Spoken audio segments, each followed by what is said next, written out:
In Radio, your station for up-to-the-minute news, intelligent, interactive, and engaging conversation. 96.9 FM. The views and opinions of the hosts and guests are their own and do not necessarily reflect the position of the management and staff of Guardian Network. La la la la. La la la la la la la la. La la la la. Oh yeah, oh yeah, oh yeah, oh yeah, oh yeah. I represent Bahamian people. I from Nassau, Bahamas, big up Bintan, bro. Boy, I from Bintan, bro. Right between West and Augusta, where them two roads meet, they call it Wilkinson Street. Manners and respect was like a sign blank check. It seems the ones that coming after quick to disrespect. You see, this life in the ghetto never easy. So many hungry days break till it grieve me. But I doing the best I can, trying to turn my dollar to 100 grand. I represent the ghetto people. I from Nassau, Bahamas, big up Bintan, bro. Boy, I from Bintan, bro. Don't take no back talk, no bribe or no joke. If you find fire, you definitely find smoke. Bintan, bro. Boy, I from Bintan, bro. Good night, Bahamas, and welcome to Guardian Radio 96.9 FM.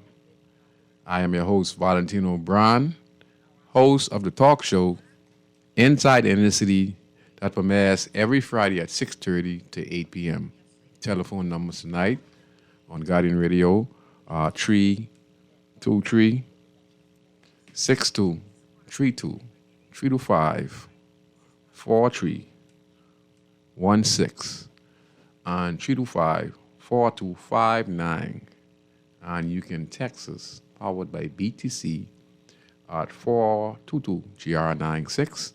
And then you could also listen in on Cable Bahamas on the 969 channel. You can listen in live. And I just hope that each and every one of you are doing well.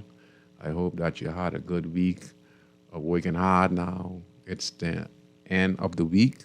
I think that you should go out or be at home cooking a nice plate with the wife or with the husband or with the girlfriend or boyfriend. Go to the show, fish fry, go to the movies, wherever you feel like, just getting some of the stress off of hard work and, just to relax yourself after a hard work, hard week of work. So you're entitled to go there and enjoy yourself. Just budget yourself. Make sure that you don't go spend too much because you're only making so much on the minimum wage and some of us is making over minimum wage.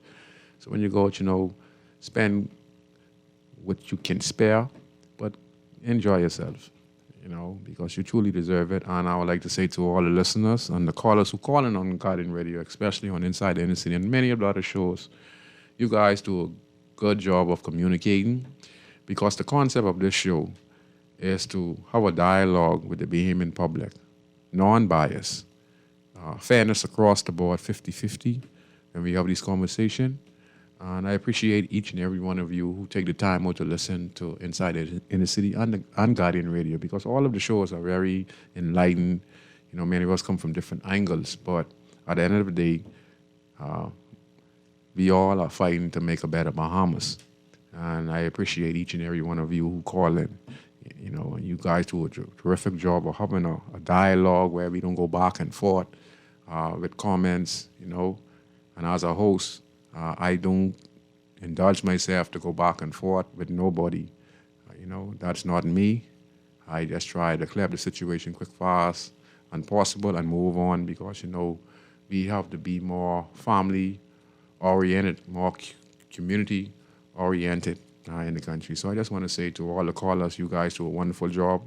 And I really appreciate you when you call in and make the conversation very interesting. You guys do a magnificent job. And to all those who listen, I'm humble because as I travel around the country, it's just amazing. Like I say, never look for praise. Never look for acknowledgement. If you do good and people see you are sincere, and you are someone who are different, and people feel you and know that, you're not biased, you for people, anything that's wrong in the country, you'd stand up for, and have a dialogue on how we can help bring solution to that problem, whether it comes to the policing, whether it comes to politicians, when it comes to the churches. I'm not against none of these institutes. And when it comes to us as inner city people with our bad attitudes, I have these conversations so that we can correct ourselves. Like I said, I'm not against the church. I'm not against the police. I'm not against the government. I'm here to give some solutions to the problem that's plaguing us and making the situation worse, and we can't get ahead of the problem. And so that's what I'm here for. So I appreciate each and every one of you for just doing a wonderful job. And I thank you with all my heart, and I appreciate each and every one of you when I'm traveling. And some of you just hear my voice, and you just, so I just want to say I'm very humble. Today's show, we're going to do a continuation from last week. For the last, I would say, month, I was talking about some incidents concerning the police. And they do a tremendously great job in the country, and we appreciate them because they keep law and order, they keep stability in the country. But also, there are some things that they're doing that is not necessarily called for on moving forward, especially when we live in the Bahamas, which is a small nation, and we all are brothers keepers here. And the thing, what I like to have the conversation about is because, with all the nations in the world, you look at America, you would see they would have a police department which is controlled by, I'm not a racist, but it's controlled by a certain color of police officers, all in the 52 states in America. And we could see in some cases where there's unfairness going on with the citizen concerning the police. We see the abuse, we see the murders, and we can't even classify what is murder. Because the other day I was watching, and it was a few years ago, and there was this young guy, he was walking in the city, and he had his AR-15, and under the law, he's allowed to carry his AR-15. And then, under the law, he can protect himself, and he, someone said something, and there was an exchange, and in his defense, he said that, he felt threatened, and he used his AR-15, and he went to court, and he stand trial, and at the end of the day, it was proven that, he was not guilty. I mean, he was not guilty, so he was acquitted.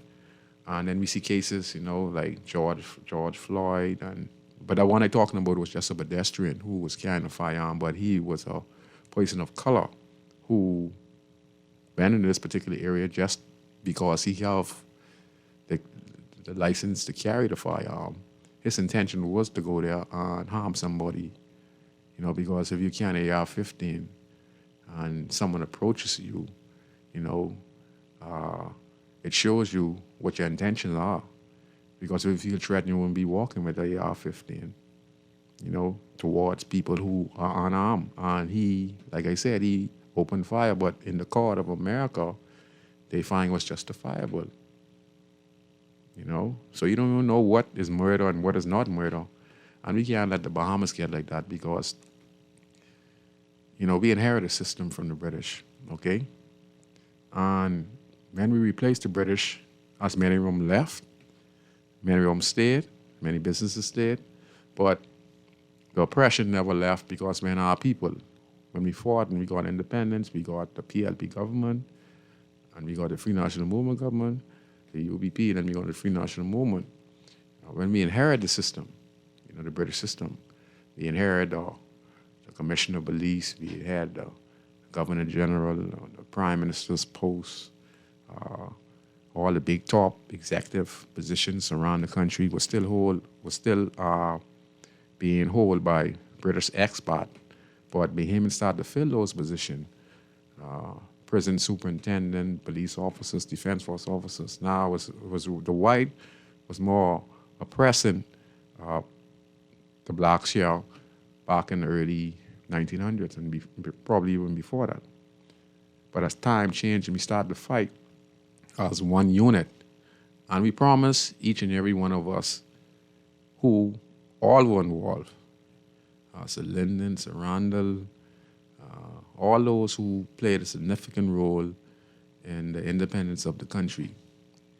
And the majority of people who played a pivotal role was the inner city people who supported people like Sir Randall, like Sir Lyndon, and all of the founding fathers of the political parties of the Progressive Party, and all those who, like Stephen Dillett and Edmund Moxie and Carlton Francis, they had ideal, and they want to uplift as they climb, and they got the position of Minister of Education, Minister of Health, and Commissioner of Police. Their job was not to leave no one behind, okay? And many of us fail to fulfill those promises. Many of us started to become lovers of men. And when I mean lovers of men, when we get this position, when we became not premier, we became prime minister and governor general, we let that get to our head. And then we started to use that as a position of power to oppress our own. If we don't like somebody who is a fellow Bahamian, when we promise that we're going to fight for equal rights and justice, we're going to help fight this British system, we're going to fight it by advocating. And then we're going to go to the polls, and first we're going to get our organization together. Then we're going to talk to the people and then rally them, and we're going to work together, and we're going to put some leaders, and we want you to support these leaders. We want you to support Marla Butler. We want you to support Sir Lyndon Pinland. We want you to support Carlton Francis. And, we got the percentage of Bahamian people to buy into it. And then when we were successful, what did we do? We get the position as commissioner of the prison or commissioner of the police. And what do? We take on the system. And first, I want everyone to listen to what I have to say. Go do your research and see what the police organization was formed for. It was formed to keep the blacks in check. Okay, that's what the police was formed for. That's what the organization was formed for. It was not to protect and serve. It was to protect and serve the British elites and the British families who were living here in the country, to make sure that they had the law on their side to benefit them. It was never, ever, ever was designed to serve and protect us. After we won independence, go do your research, anyone online, go find out, and then you could text me or let me know. Go do your research and find what the police is formed. The police organization was formed for. It's formed to keep us in check, to make sure we don't overthrow, and don't come a threat to the British system at that particular time. That's what the police was formed for. And that's what we were fighting for as trying to be independent. All this Lyndon and Taylor them, and like I say, Sir Randall and Edmund Moxie and R.M. Bailey and D.W. Davis and S.C. McPherson and all these schools and names you hear, and like C.R. Walker, they serve a purpose. These were the ones who really helped fight for equality. Now, when we got that,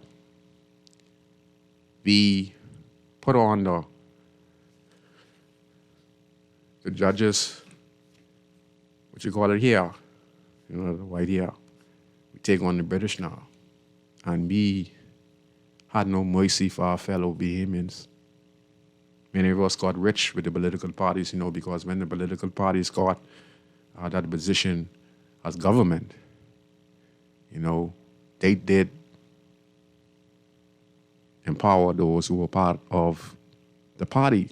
And that's why when you had the Sunshine Boys, that's what the party was formed for, That's how you see the big names like Frankie Wilson and the late, great Bradley Roberts, And they got a loan from listening to Bradley Roberts, or I think it was Bradley Roberts, I can't remember, or Sir Frankie Wilson, I can't remember which one of them said it, but I think it was Bradley Roberts, and he gave each one of them $5,000. I think he gave Frankie Wilson $5,000, and I think it was also Bismarck Coakley got $5,000 from Bradley Roberts when he got the funds from Brent Simonet, old man, Roland Simonet. And, because they saw and they understood how the UEP was running that part of government.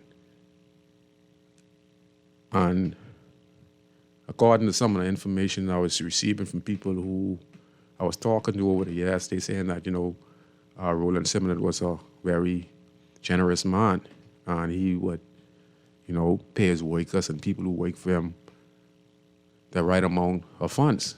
So he's very helpful at the time. And then it was Bradley Roberts who received this money, and then, he dispersed it. And they start off with a little small organization.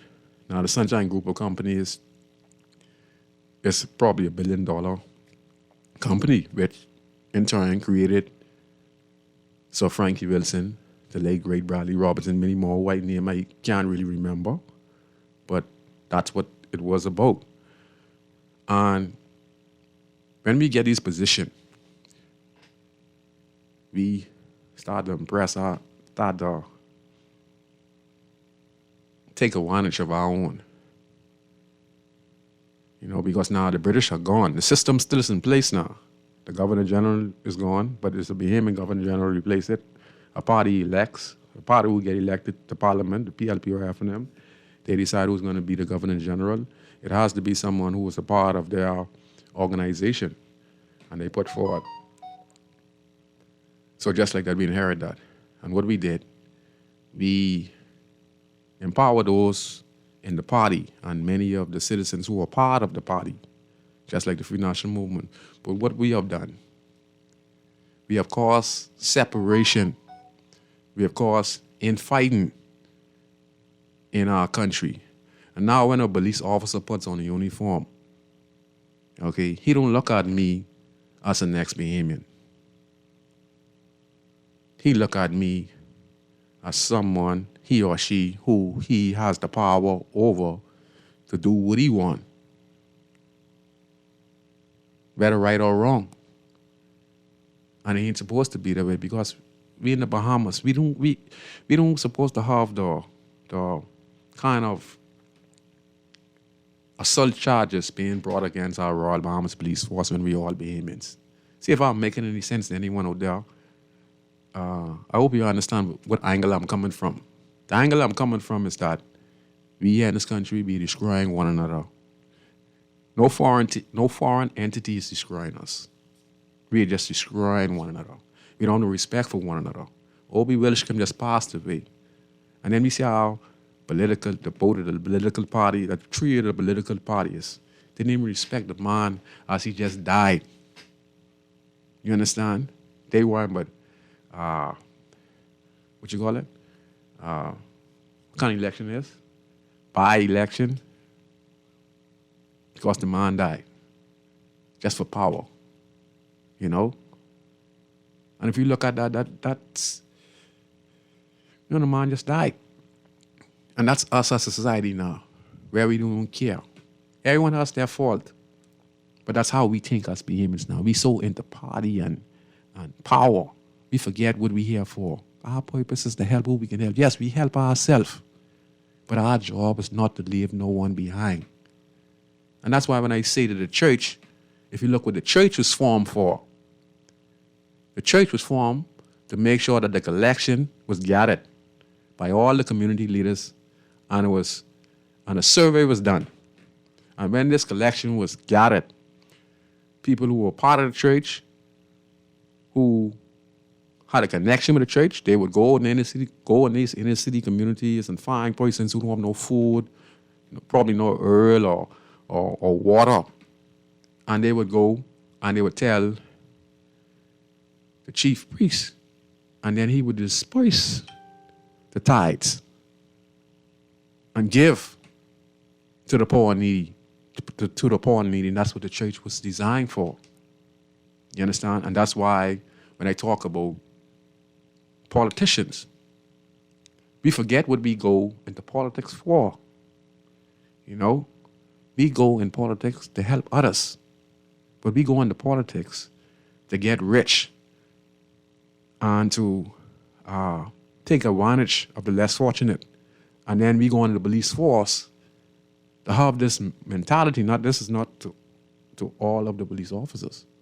But think about this. You go into the police force, right? In the Bahamas, when we all black here. Notice you don't see no white people. I don't have nothing against no white people.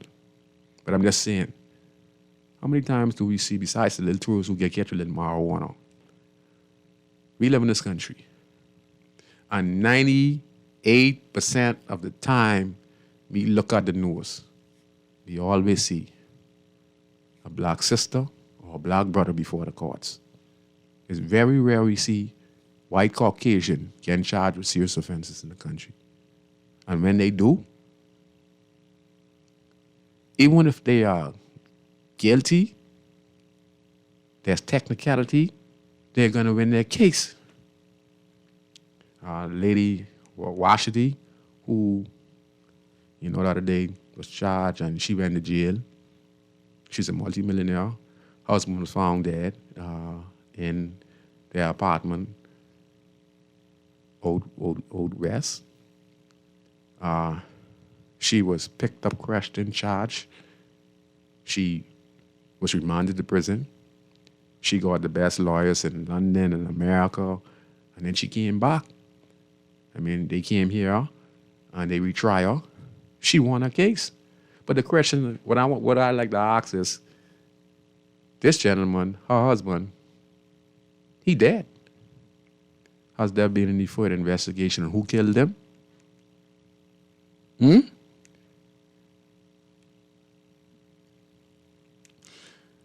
So I just knock on a little couple of points here. You understand? But for the less fortunate, we put them before the court, our judges, our police prosecutors. We don't look at the fact that what happened in this young man's life. If you check his life, you'd see where, he's at risk from his mom probably died, father probably in prison, at risk being in a wrongfully home or one hostel home, And if you just check, you'd see that, this young boy isn't going to have a productive lifestyle. And it's because of the broken family. And the broken family comes that when we get in this politic regime and we became independent, we became the PLP, where Sir Lyndon had the country for 25 years. And UBP, started the Free National Movement. And they wanted to gain power. But in that 25 years, Sir Lyndon made so many millionaires. And it all came out the public's treasury. And you know who's paid the public treasury? The Yemen people. The same poor and needy. That's why when you go to the store and you buy an egg, for instance, it costs like, the other day it was very expensive. And you go to the store and you buy an egg for $4. You're paying like 70-some cent tax.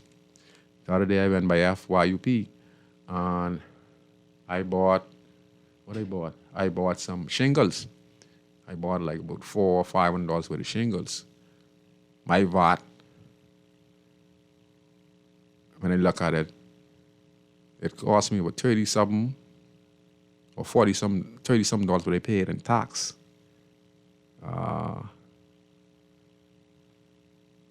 So the shingle would cost like $4-something. Okay, just say it costs like $460 or $470. With the tax, it run into about $502 or $503. You understand? So it's us, the light bill, the surge in the light bill, the high food prices and stuff like that in the country. When you pay your car insurance, when you pay your license for your car, all of that's taxpayers' money. And this taxpayers' money, the Prime Minister of the Commonwealth of the Bahamas, his job is to make sure pay all the pensioners. That's why the budget, you all share the budget. His job is to make sure all pensioners are paid. And that's from both sides.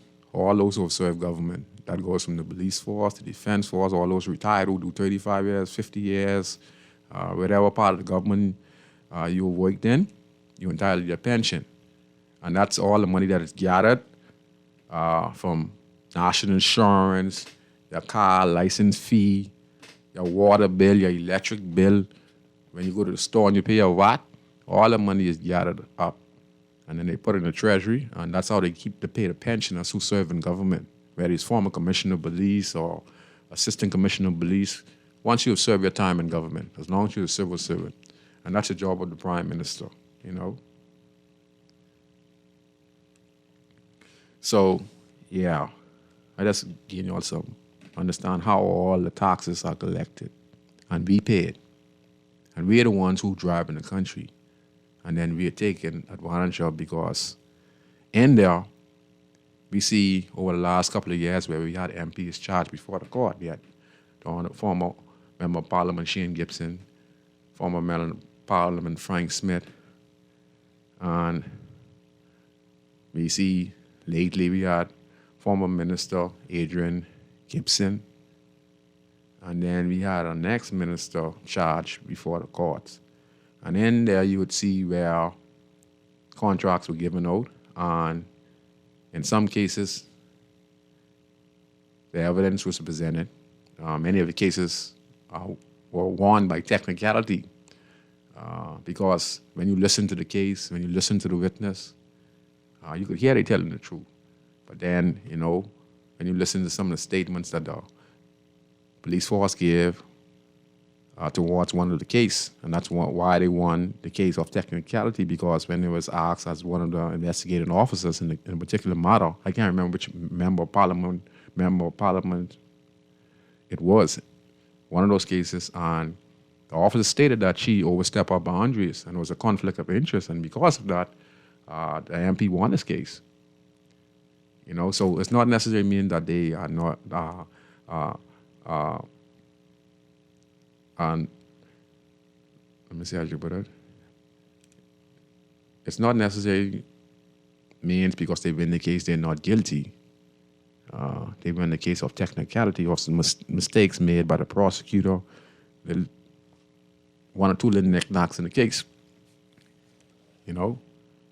And if you follow the case, you would see where it was supposed to be a kickback. So when the contract is given to individuals, they were supposed to give a certain sniping back, alleged back to the MP.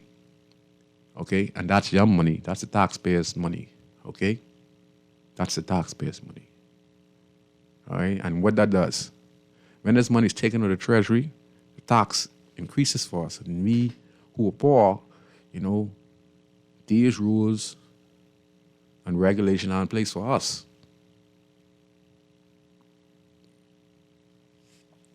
You understand where I'm coming from? So,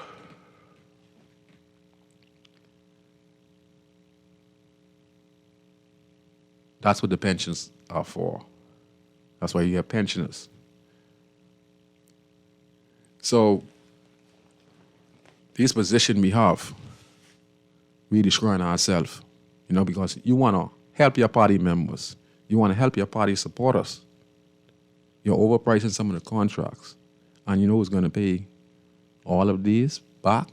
Yeah, you might be winning for now. You get your good contracts. But you know what you're doing?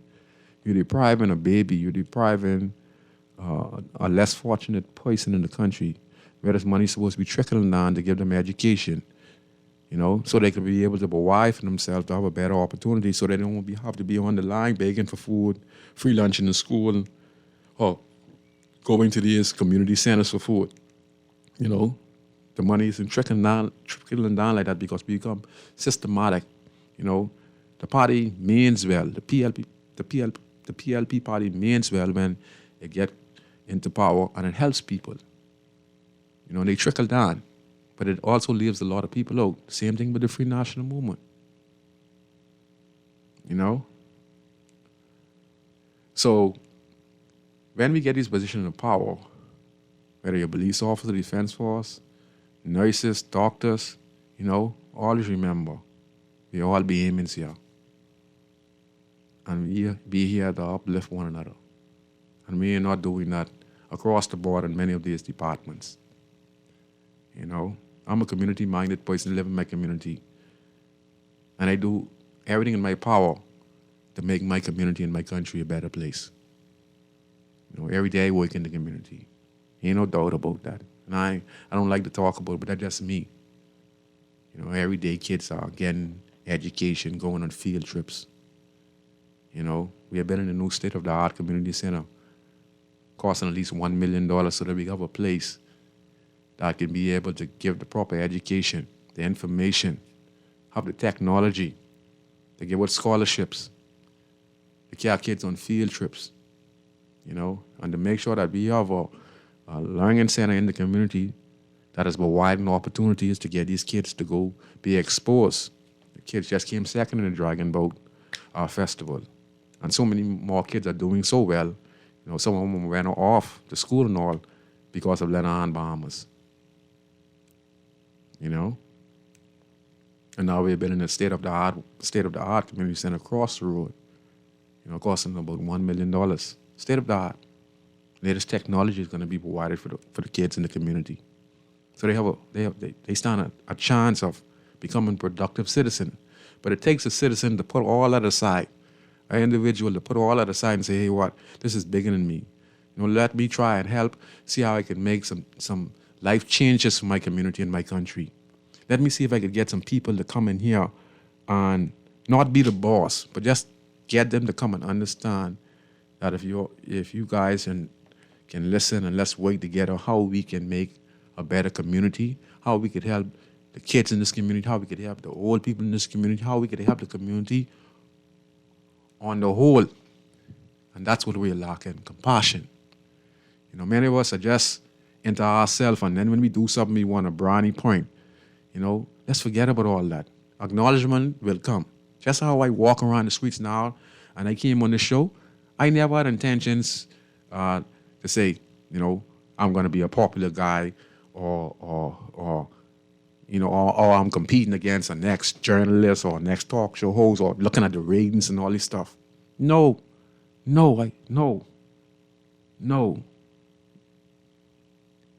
My thing is, I see the bigger picture. I'm here to serve a purpose where I can get some connection to help others. Some who already going to know I will be helping. That's all good with me. And that's how we're supposed to be as citizens. And when we got this position in government, we don't look at the next brother and sister as a Bahamian because we hold this position, a coat suit, and you making 100,000, 20,000, or you look down on people, talk bad to people. And like I say, in some cases you could do that to people because you're some people who are stink, don't have no respect for nobody. I'm talking with people on the hood. And it's come from the top to the bottom. Some of us are stink, We believe everything should be given us and you have no respect for nobody. I'm not talking about those type of people. You would find that out as you have a relationship with them. Then you could know how to react to them. But I'm saying on a general as Bahamians, we're supposed to be the most kindest, loving, caring people in the whole world. And I feel that. Because we are in a position where we are the richest Caribbean country in the world. We are the most protected place in the world. We have all the resources in the world that we don't need nothing from nobody in the world. if we wanted to be that way. Everyone wants to be in the Bahamas, but yet still we have high unemployment. We have high abuse case, high crime rate, high poverty. It's because we ourselves are destroying ourselves. That's what we do in this country. That's how I look at it.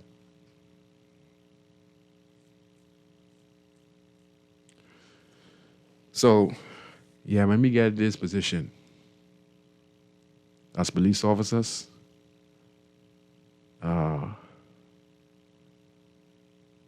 as people on the streets who become criminally minded, and we out here harming our brothers and sisters, we need to realize that we are all on one tree.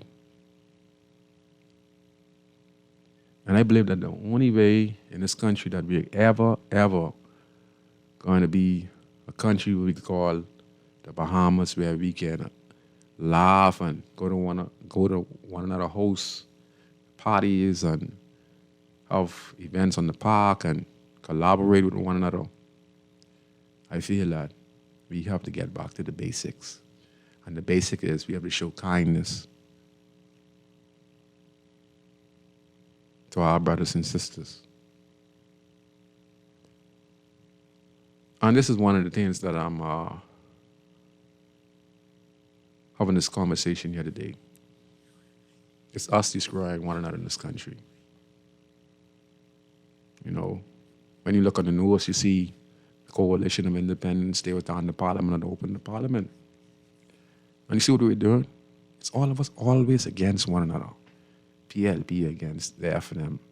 The Coalition of Independence now vying to get, and they are arriving with both the PLP and the both FNM.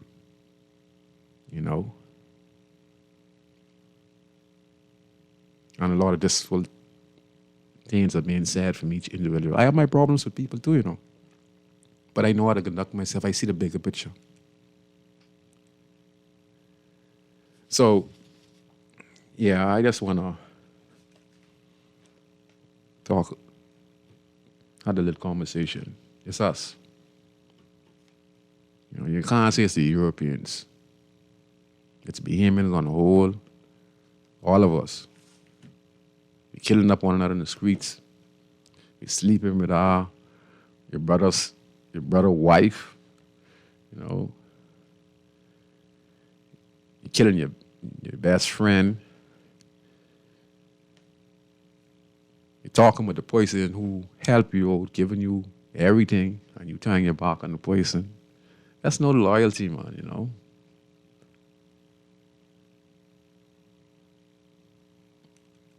It's crazy in our country. And we are controlled by ourselves. And you used to listen a few years ago, the foreigners this, the foreigners that. No, it's us now. And what we're going to do. Because you don't like somebody because they stand for something, but probably what the person stand for is principle. You might not have none, but the principle that person stand for, is what the country need. So anyway, and that's why I say we take advantage of one another, because like I said, when I used to get locked up a lot in the station, I used to see, how the police, would do certain inmates. In some cases, it was necessary because you have some guys who are really, really hard-boiled, and that's because, they grew up hard and, they became animals, and the system made them animals, because they were left out. Now they in and out of jail, and when they're locked up, they're animals, and the police, in cases, these guys ain't even afraid of police, and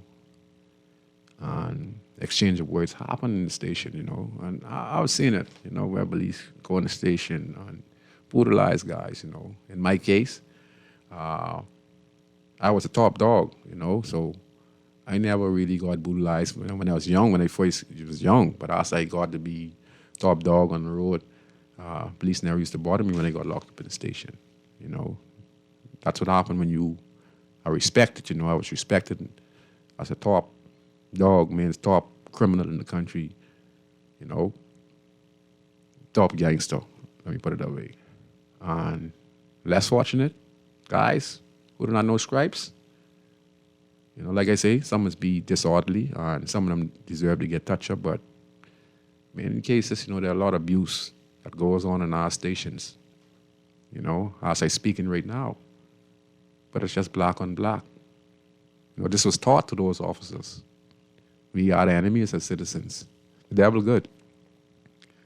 You know, and it goes on in our country. You know, so it's good to have these topics.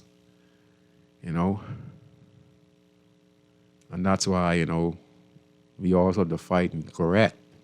You know, we inherited British system. I don't know if it was that much brutality back in the British days to the blacks, but I know with my own eyes what I've seen happen in the station over the course of my locked up. And I'm a guy who's been locked up over 1,000 times in the course of my criminality when it deals with drugs and gangs. You know, I've been locked up about that much time, so I've witnessed to brutality that goes on in the station, and there's never no justification because the police them stick together within the station. The system protects the police. And in return, what it does, it builds up an animosity in that young man, and he becomes even more hardened. You know? Resentful, and that's why they're so dangerous, you know, and that's why they say either going to jail or someone could kill you or the police could kill you. And that's what happened to some of the young men you see around the country who are repeated offenders. You know, that's how I got hardened. You know, I wanted to be a police officer. No, I wanted to be a police officer like my uncle Barry Brennan. You know, but that changed when I growing up in the community. I saw how the police would come around the community and they were harassing. You know, they didn't come talking, you know, like, you know, excuse me, let me, what's your name? I suspect you this. No, it wasn't like that. They just came pushing and you open your mouth, you know. So that make a lot of the young men in the area rough. And it was around the drug pandemic, drug epidemic in the 1970s, and then that destroyed the family value. So that's what you see, like, what made so many young men hardened. And then when the drugs came around, they destroyed the family life, and, you know, and the police, you know, like I said, they have their organization, and they started to say, you know, I feel they said that we were the enemies. Anyone who get locked up is actually the enemies. And I think we are making improvements now in those matters. And one of the matters that I'm referring to is the matter with the student, with that sergeant. So I want to play the flick, and I just want to comment it real quick, and then we're going to continue the conversation. Ali, we can play the place?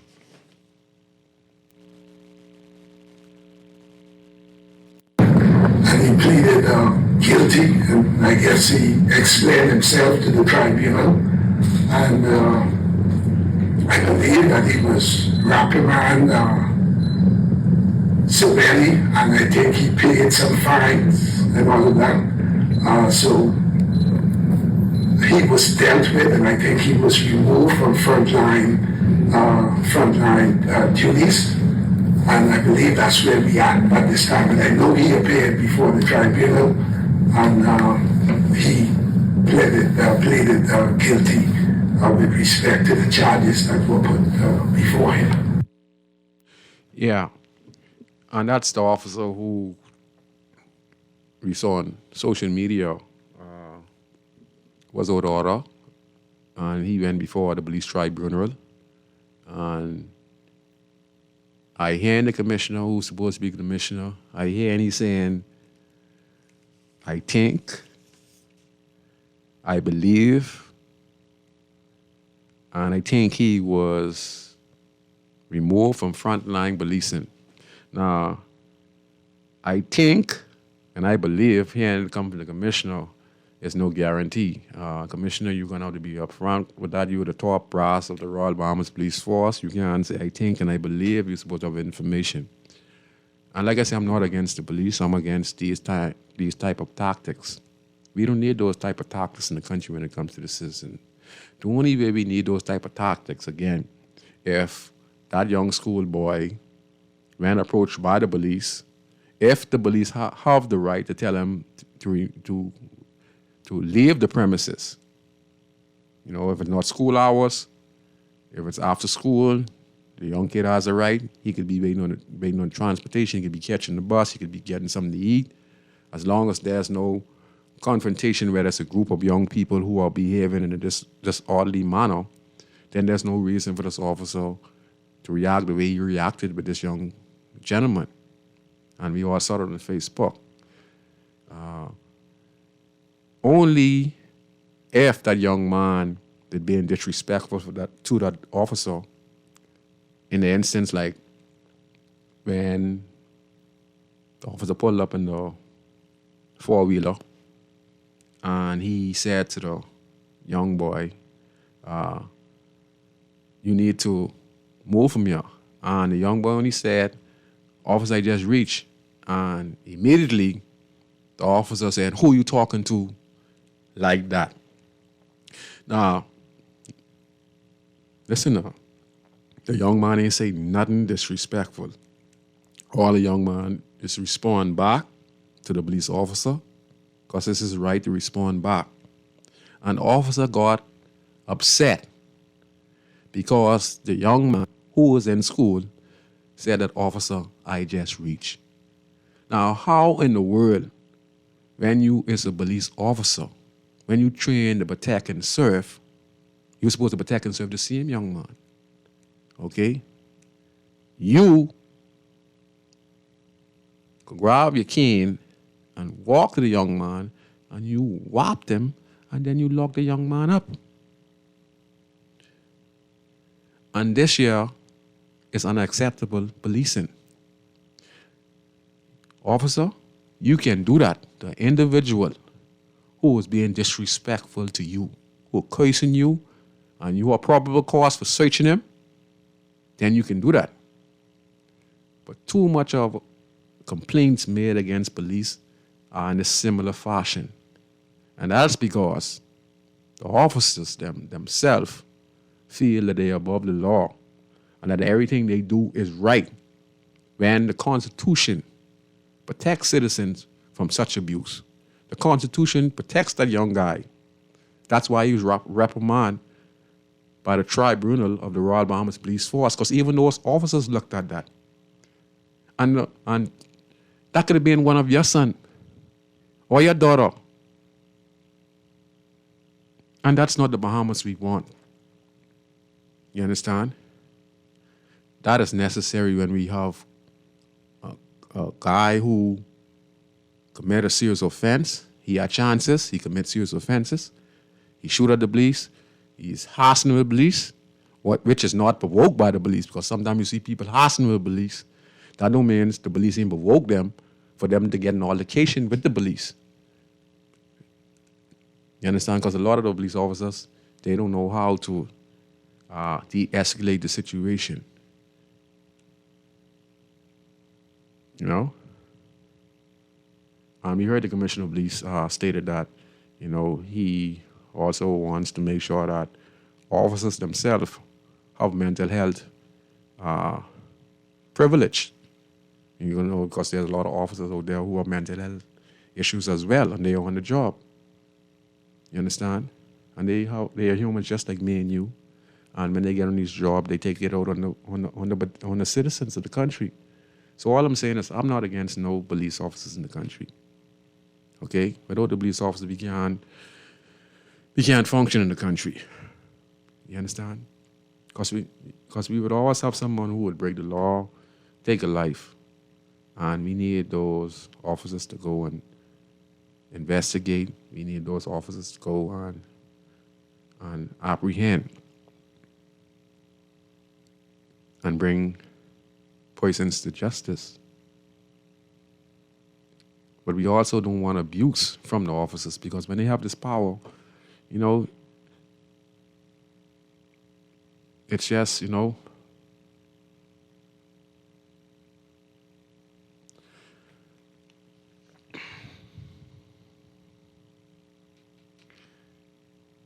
this is the Bahamas, you know. And I feel that we could have a better communication, you know, all around the board. The nurses in the hospital, we could have a better relationship. I think the police could have a better relationship with the citizens. And the police are doing a tremendously great job. They're doing a very difficult job.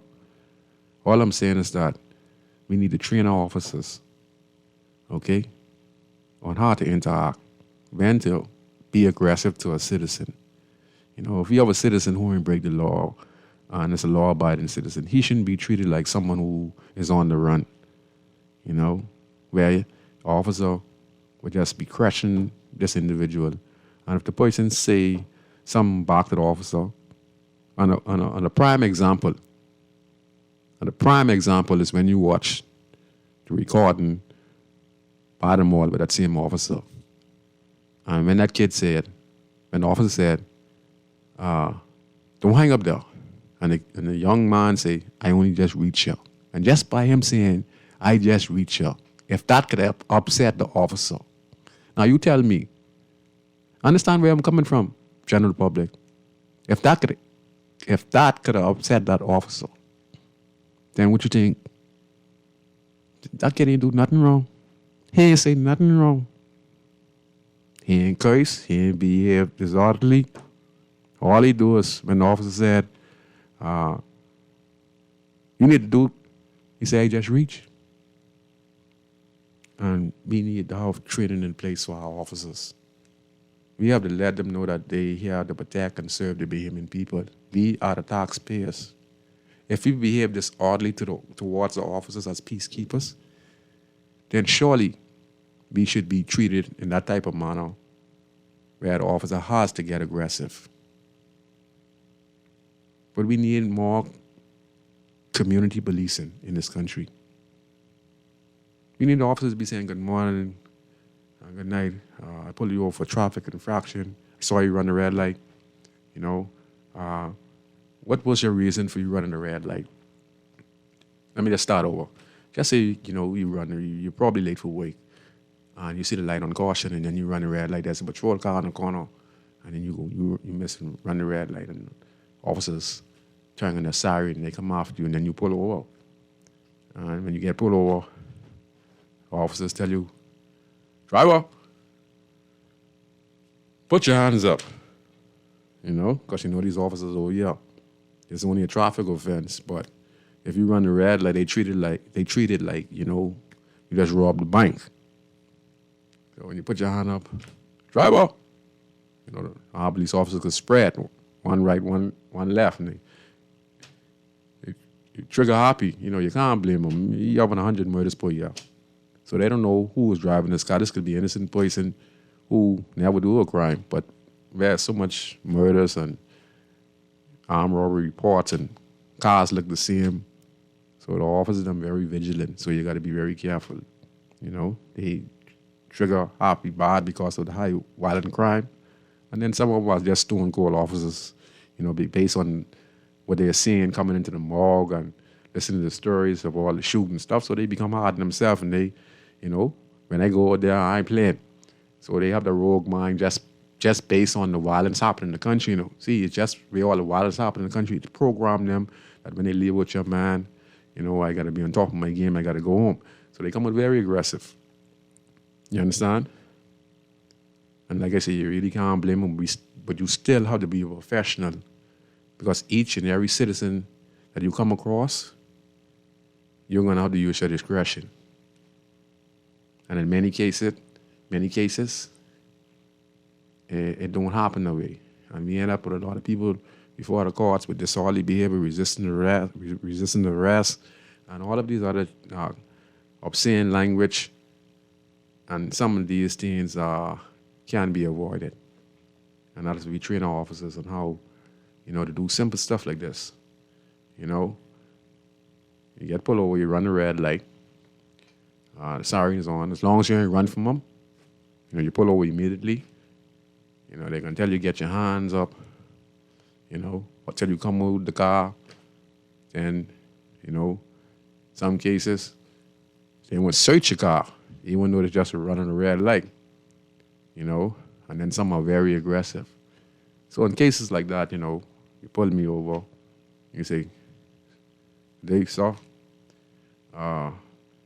license inspection.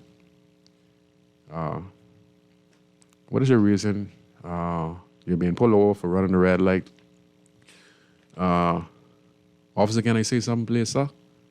Instead of the officer saying, "I don't hear nothing, you run the red light. Go ahead. Officer, if you don't mind, let me explain. If you look, I just got a phone call, and my girlfriend, she is having a baby by the hospital. And, I was trying to get there as quickly as possible. The officer said, your girlfriend is having a baby right now?" Say, okay. If this is verified, this is true. It's wrong for you to run a red light because you could cause a traffic accident, but I understand your situation. Let me give a call to the hospital to verify this. If this is verified, we'll give you an escort straight to the hospital if your girlfriend or your wife is having a baby. And then I'm not gonna give you a ticket. I'm just gonna give you a warning. And then you can be on your way, but make sure that you learn from this and that you do not run the red light no more. Those kind of stuff we have to teach to our officers. When you pull people over, how to talk. If you pull over a driver in the car and they've been disrespectful to the officer has every right to be disrespectful to the driver. So it's vice versa. So stuff like that, we have to work on because the job is to protect and serve, and we need to have the community policing, because we all live in the Bahamas and we all can make the Bahamas a better place. So yeah, we have to do more courteous towards one another. If you look at all the complaints can file against police, and sometimes these complaints be bogus, against the police. And just like I said a few weeks ago, there was a lady who made a complaint about a black eye, that the officer's black eye, and then after proper investigation, the camera showed that, it wasn't so. And she herself got charged for fabricating. Now she's before the court because we help people do lie on the police also. You understand? But, we really have to work on training our officers. Because the reason I'm saying that to the country is because living in the inner city community as a young man, I've been abused, from a young guy from police all my life,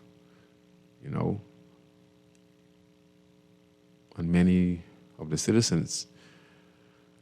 But there are a lot of people in this country over the last 15, 20 years who have lost a loved one to violent crime in the country. Some people have lost 2 sons, 3 sons, daughters, father, mother. So you have a lot of hardened people in the country right now. Because we are a small nation. And look where all the killing happened. It happens in Grandstand, it happened in Camp Road, it happened in Fox Hill, it happened in Dainton, it happened on South Beach, and, mostly up in the inner city communities. And do you know that when you look at that 21/7, right?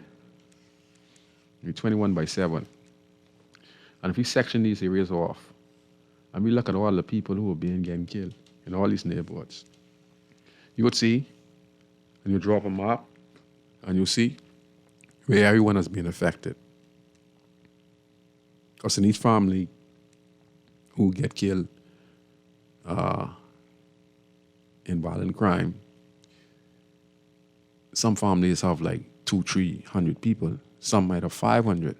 And if you add it up times 100 per year for the last 15 years, okay, from each and every one who've got killed, the 147 we had a few years ago, you understand?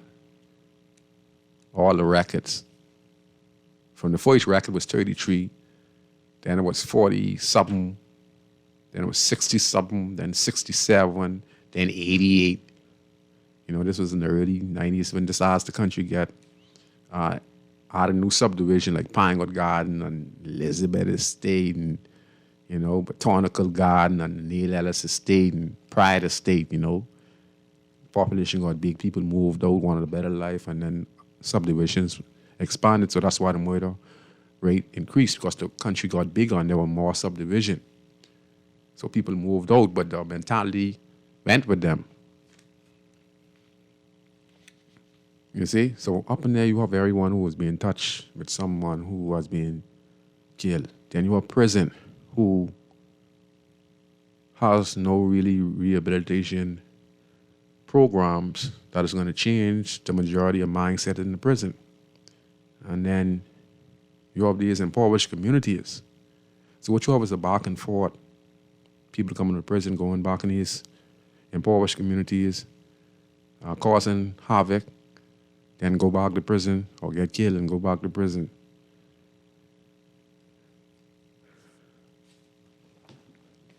So all that's happening in the community, you know.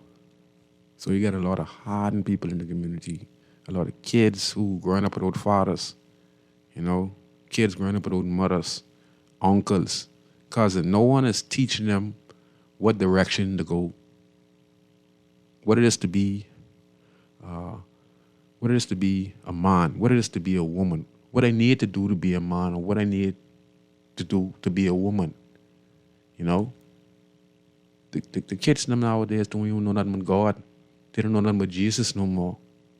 You understand? That's how serious it is now. And our society, we're losing the love.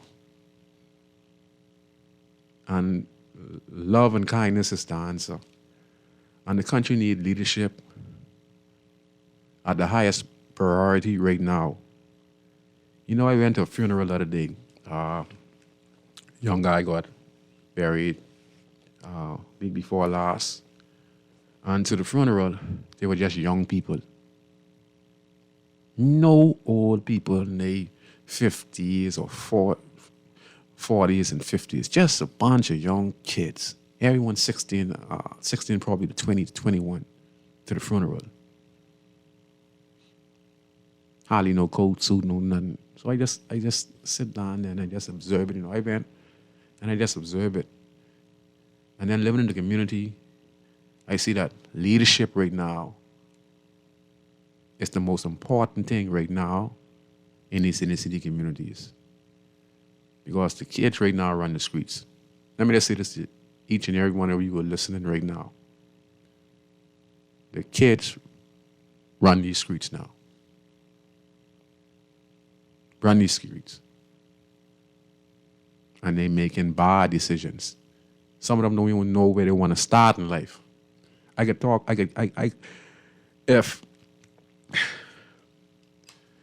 I could go and bring some of the young men who live in the community, who have done serious crimes before the court, because they have the court cases, I never want to bring them here on this platform to talk. I have about 15, 20 to 30 young men right now, young man, who I know have done serious crimes, and all of them wanted to express themselves and come on the show, but I didn't want to bring them on the show because they still are pending cases, and I didn't want them, you know, to be at risk. But if you listen to their story, you would see that they want change. many of them ask me for work and and I try my best to see how I could assist. I'm a poor man myself, and I'm trying to get stronger by building up the community with the community centers and bringing people to come and assist and bring empowerment programs.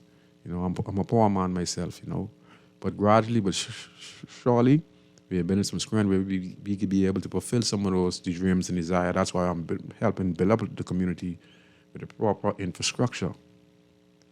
And if you listen to most of these young men, they have no leadership. They don't know what they want to do. And they told them the biggest guns in the road, next day they break, they don't have $1 in their pocket. So leadership right now is the biggest thing that happened in any one of these communities.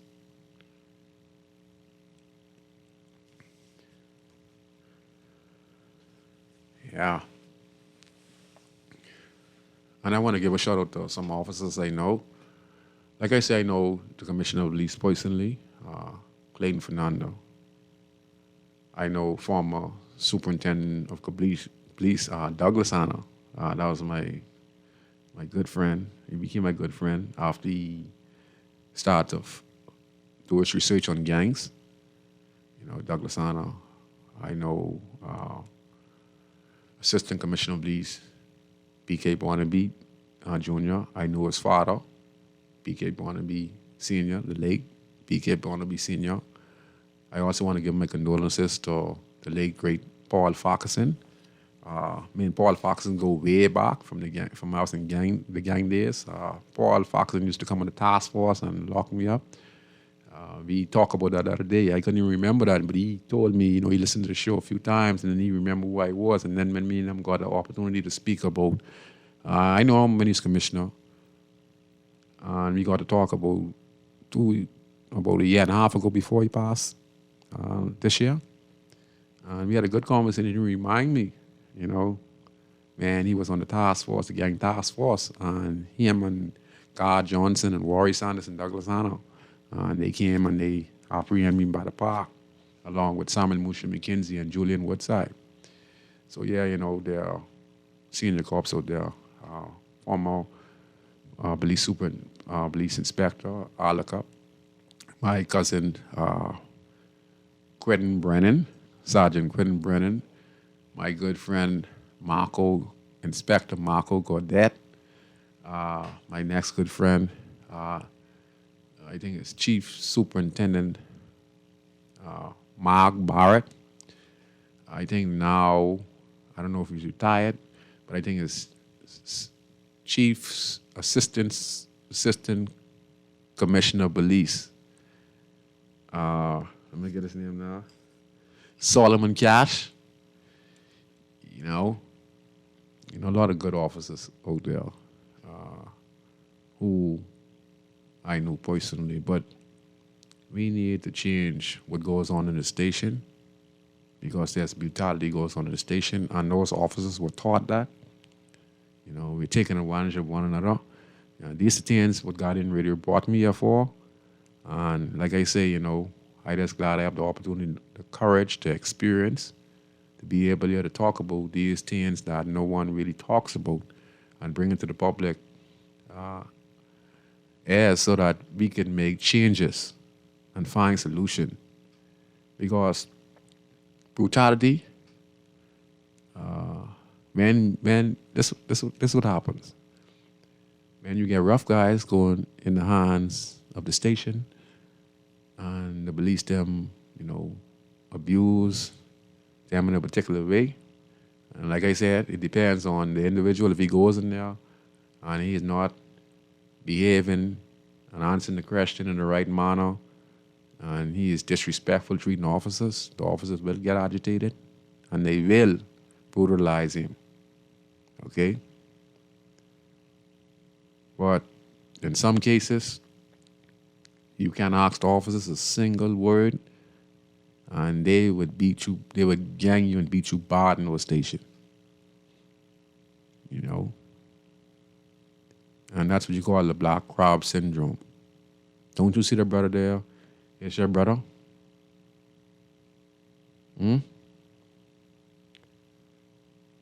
We just have to stop being so aggressive. You know, we can't fight fire with fire. Okay, you want me to give you a prime example? We had what? 70-some murders this year. We have police all over the streets. The police, each officers carry a firearm, right? Each police officers carry a firearm. Okay? And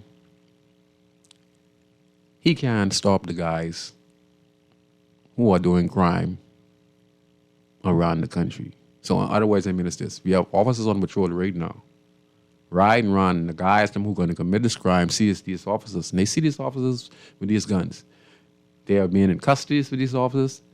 They didn't get brutalized with the officers. They didn't threaten officers. Just how to go. You know, guys threaten officers as well because, you know, they're hardened and then the officers, you know, when the officers put their hands on them, you know, guys are rough and tough and they threaten the officers. So it's be a back and forth, you know. It's be a back and forth. You know, like real enemies, you know. And there's no one particular police who or person got a problem with it, no. He just have a problem with the police. Or one or two police who personally targets them. You know. So we just need to change and put programs in place for our officers. You know, how they approach the citizens, when they use their full authority, you know. Because you have hardened people and that abusive approach is only going to make them worse. You know, it made me worse. I can tell you this now. I got rough and tough because I got myself brutalized a few times when I was younger in the station. And I saw how the system run. I saw if I didn't stand up for myself, that you'd get beat bad in the station. There are good officers that stand up in the station too. You know, you have officers who are good officers. They'll be standing up to the desk or in the station. And if they don't have the kind of bravery to say, you know what, man, lead a young man, you know. Some of them would have their best intentions, you know, good officers, but they'd stand there and just watch other officers brutalize inmate or person who is in custody. Because, you know, you can't go against the status quo, you know. Because when it's your time and you out there on patrol and you make a mistake, you know, I'm not going to reprimand you. So they protect one another, you know. So I say, as citizens, we have to advocate and to make sure that we can at least put protective measures in place so that the citizens themselves can be protected from abusive police officers. And then we have a timely fashion where citizens put in complaint against police officers as long as it's not where the citizen lies on the police, give false allegation against the police. It has to be the truth. And the officers has to be in the wrong. So that when you file your complaint is looked and put before the tribunal board. And it is dealt with in a timely fashion. Commissioner of Police, the government of the Bahamas, and the judiciary system, the country and the citizen want the speedy response that we got from the Attorney General's office, the Royal Bahamas Police Force, and whoever put the officer before the tribunal. I would just like to say we want speedy justice just like that. As long as the individual is not lying on the officers, as long as we have the footage, like what happened to the young student, it is brought up before the tribunal in a timely fashion. And that's what we want. We want justice to be served. We want our officers to be held accountable.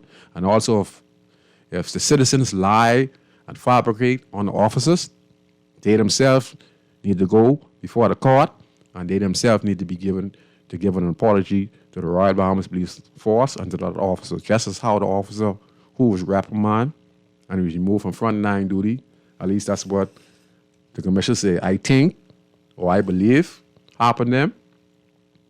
And he also had to apologize. We'd also like to see those measures be taken. We have a caller? Go ahead, caller. You're on Inside in the City on Garden Radio 96.9. Golly, David Stark in the voice, along with you, Scrooge. Hey, what's up? All right, man. Prime Minister. Yes, sir. We need justice, law, and order in this country, the Bahamas. I listened to you the whole time, right? But look here. The thing is, the police shouldn't be emasculating people. The people have the rights. We have freedom of speech, okay? And whatsoever you say to the police supposed to know how to deal with it. According to the law, a police not supposed to hit you. Yes, sir. You're correct. Okay? And they got that habit of speaking to you bad, and you're a man, or you're a youngster. You know what I'm saying? Yes, sir. You're a Bahamian. You ain't going to take that. Yes. You see what I'm saying? And you see, the people know their rights.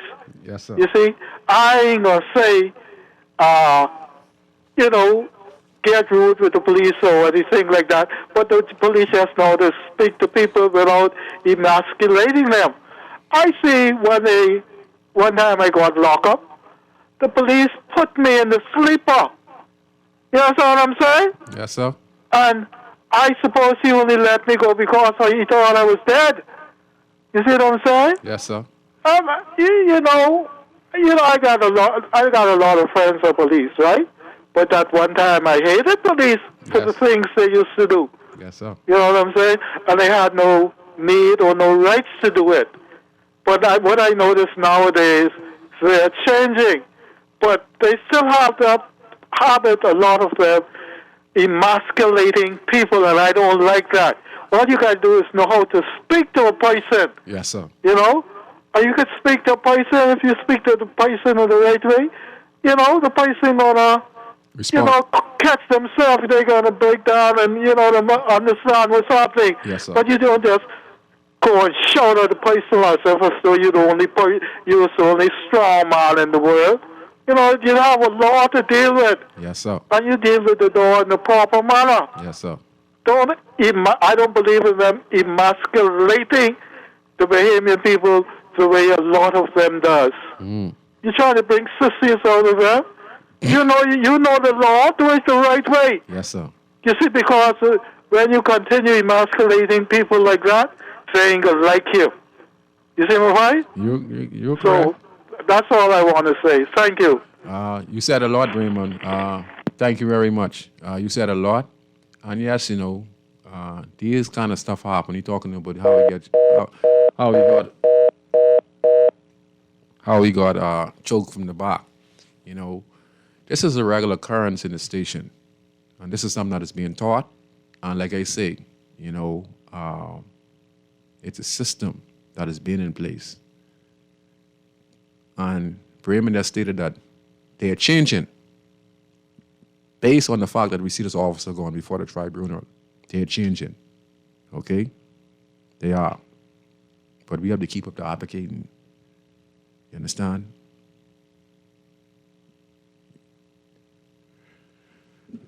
Okay, let me see if I get this next call. Go ahead, caller. Caller, you there? Go ahead, caller.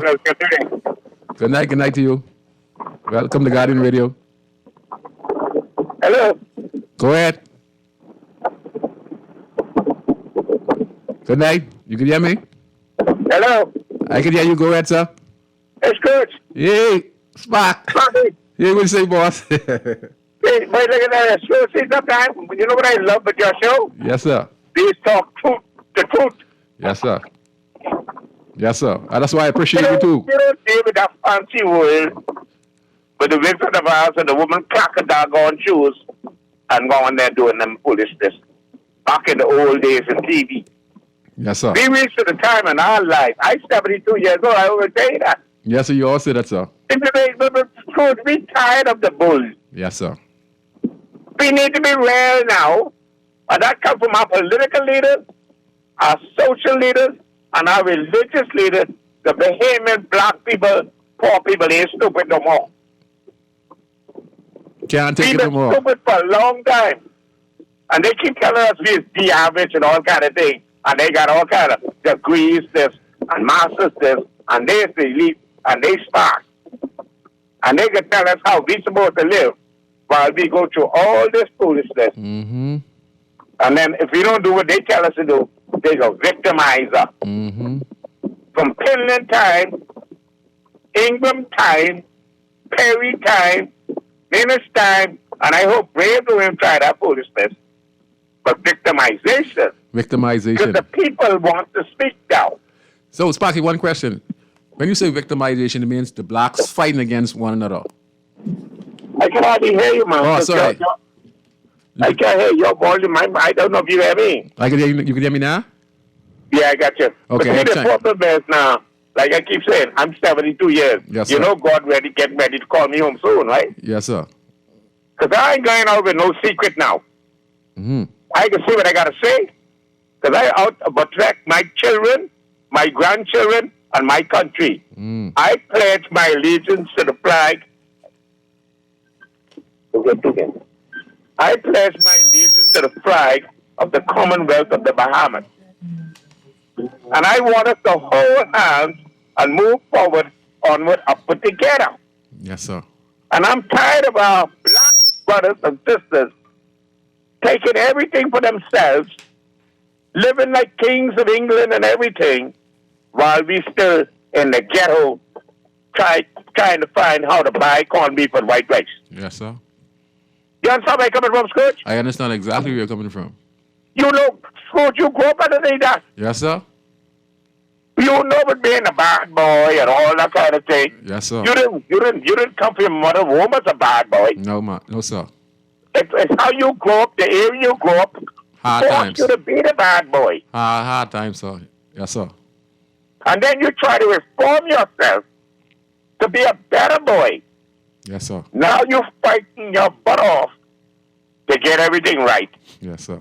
And then we got these same leaders, these religious leaders, who just trying to build the biggest doggone temple Yep. to get the biggest doggone Alexis, to Yep. take care of the first lady, second lady, and the third lady, and then fool with their children, and they damn take the second lady daughter, and some of them fool with the second lady's son. Mm-hmm. And we know this happening in our country. We know this. We got the gay people around here trying to turn men into women, and women want to be men. All this thing going on here, because we following the world, Mm-hmm. and what the world telling us what we must be. Mm-hmm. We got the American government building one of the biggest doggone embassies in the Western Hemisphere right on Shirley Street. Mm-hmm. Why they doing that? Scrooge, you know why they doing that? Because they control the Bahamas. Mm. Ain't no prime minister control the Bahamas. Mm-hmm. They control us. That's right. But them foreigners tell Brave what to do. Yep. In some cases. And if they don't do it, they will make sure You get put sanctions some money in. into the F for them to make sure the F for them in. Mm-hmm. So Pentad will doggone do what they say do. And We know what's going on in this country, Scrooge. yes, and they gave him sanctions. Fruit. We stupid. No, sir. We ain't stupid. They at want all. us to be, Scrooge, they want me and you to be gay. I love coochie. I don't love no man. Oh, Lord. Go ahead, They got Spark. women on talk shows Mhm. fighting for women to be lovers of women. In this country, a Christian nation. That's what they say. Mm-hmm. But our leaders say, because America say do it, we got to do it. Because if they put a sanction on us, we'll be just like Haiti. Mm-hmm. If they put a sanction on us, and we don't do what they say, we will be just like Haiti, jumping on boats trying to get to Florida. Yes, sir. You know that, Scrooge, right? Yes, sir. Because we don't even grow our own tomato. Mm-hmm. I bet you we can have everything we want, Rachel. Huh? You think they really trying to encourage agriculture in the Bahamas? No. No. No. Super value them will make more money by importing food than if me and you grow food in our backyard and sell it to them. Yeah. And most of our lawyers and accountants and everything in the Bahamas, they have shares in Solomon's and Super Value and all these companies. And that's where they might make their money on the side. Yes. You take a man that leaves his damn $1 million dental lab on Centerville, making $1 million a year to go be the Speaker of the House Assembly, make $100,000.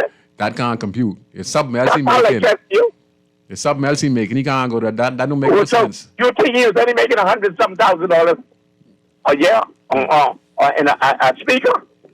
And he gave up $1 million dental lab to go for $100,000. That don't You make. know he was getting something under the table somewhere. But you know, you getting a couple million times to 5 years, he might end up on 50 or And you know what I say right now. Yep. Watch out. They will victimize Sparky. But guess what? God could call me home soon. Yeah. But I like Miles Monroe say, don't go to the grave with no bunch of secret. Yes. Go empty. Yes, sir. Oh, that's what I did. Good. Yes, sir. Good. I like you, you know. Yes, sir. Good. I like you. Let's leave empty. Say what we got to say. Yes, sir. Leave empty, but speak truth all the time. Yes, sir. One love. One Have love. a nice night. You too, Sparky. Have a nice night. You too, Sparky. Yeah. Speak some truth, you know. Yeah. And he talked about the fact, and this is what I want the general public to listen.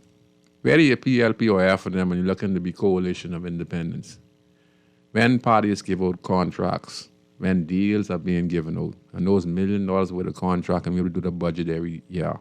And that money goes in the hands of political party members and people who support the party, and then some trickling down.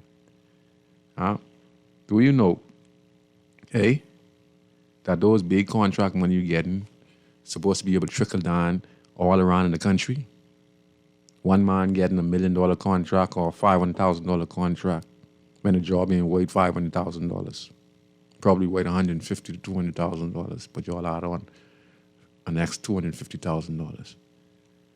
That there is why they increase taxes every year.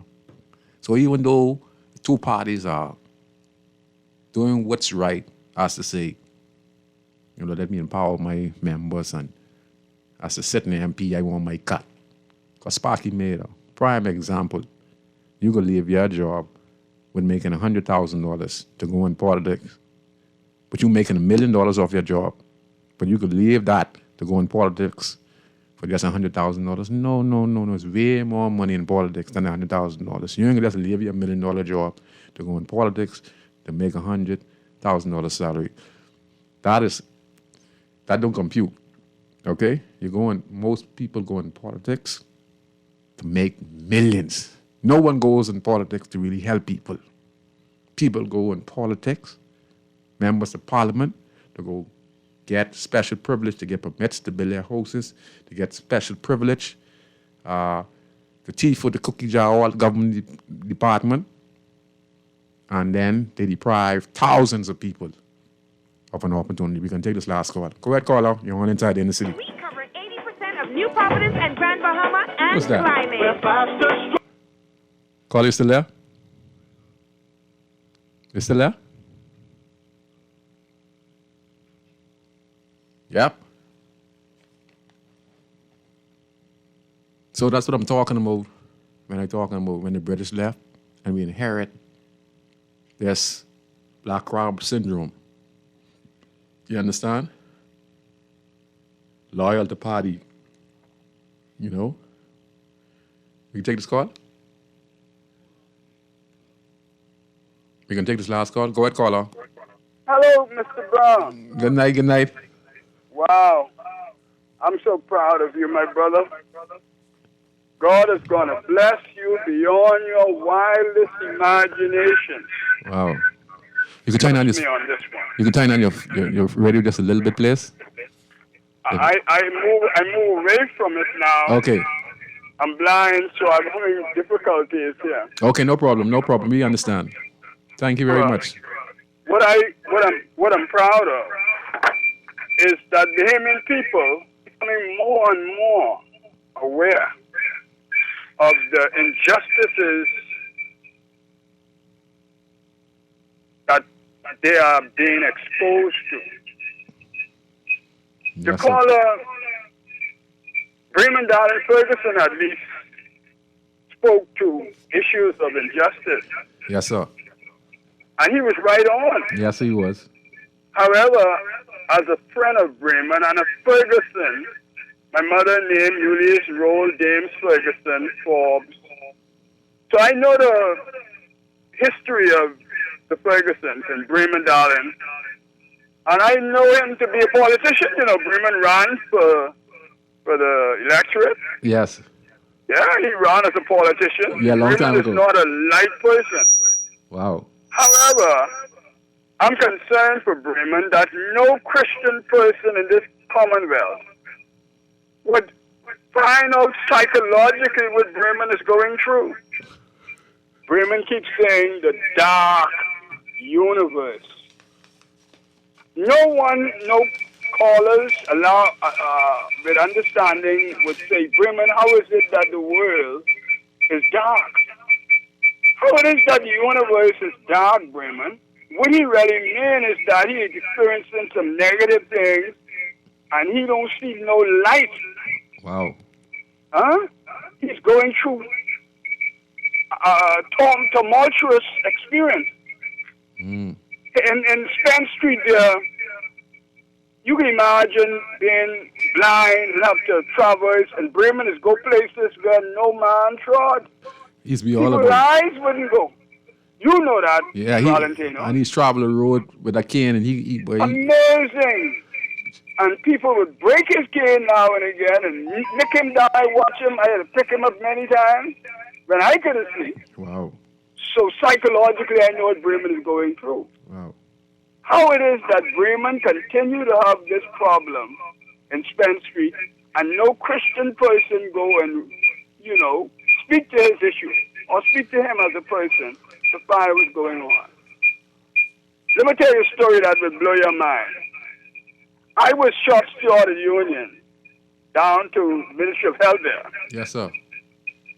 A person came to my place, my apartment, Corridor Avenue there, because my cousin, Livingston Pinder, you know, in the Castle Cup, Yes, sir. Corridor Avenue.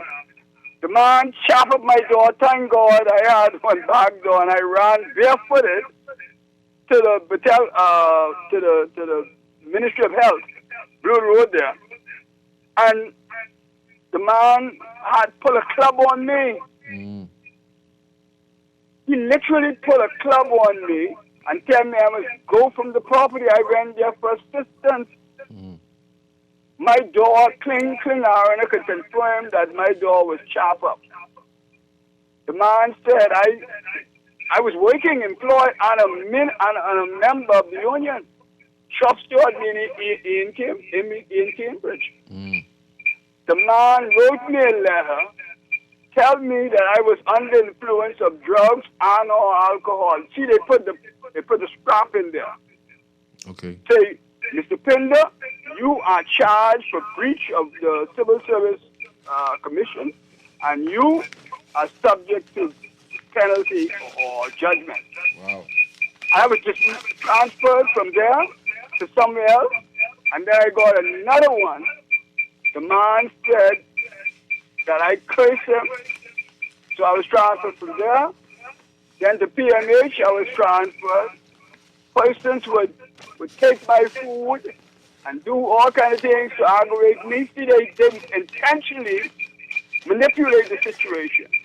Yes, sir. So I was fired or offered.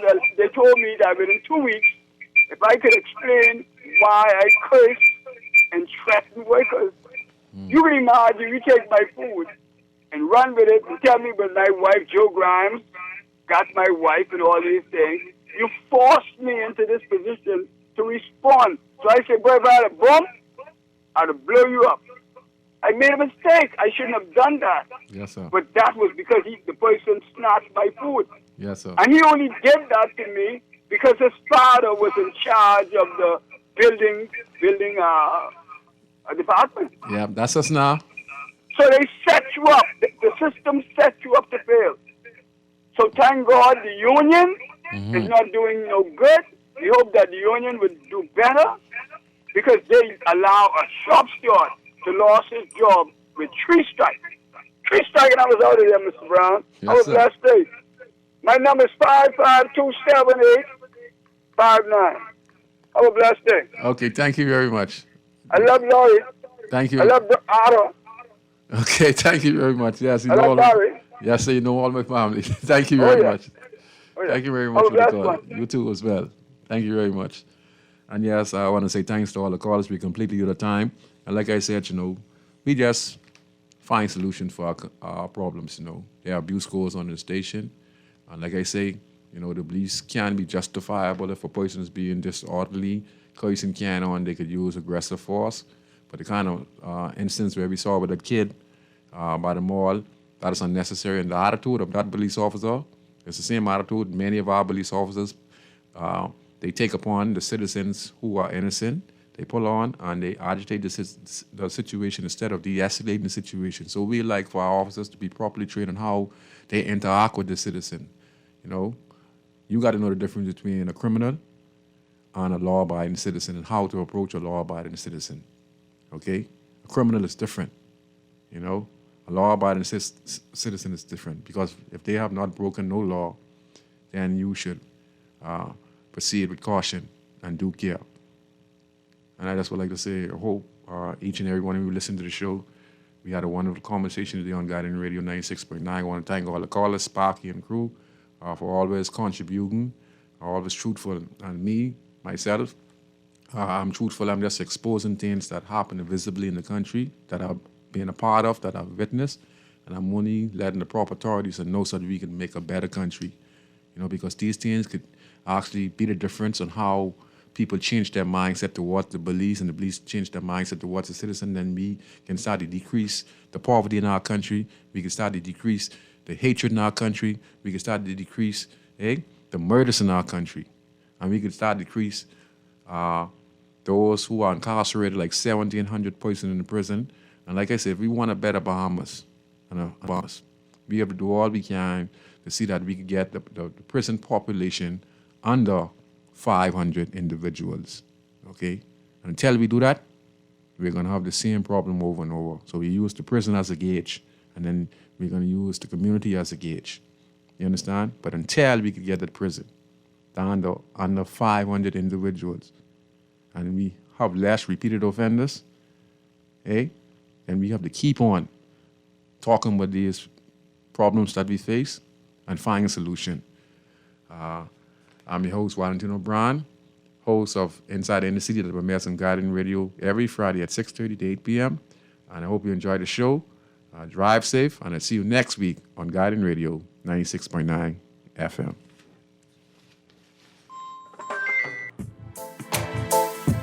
La la la la.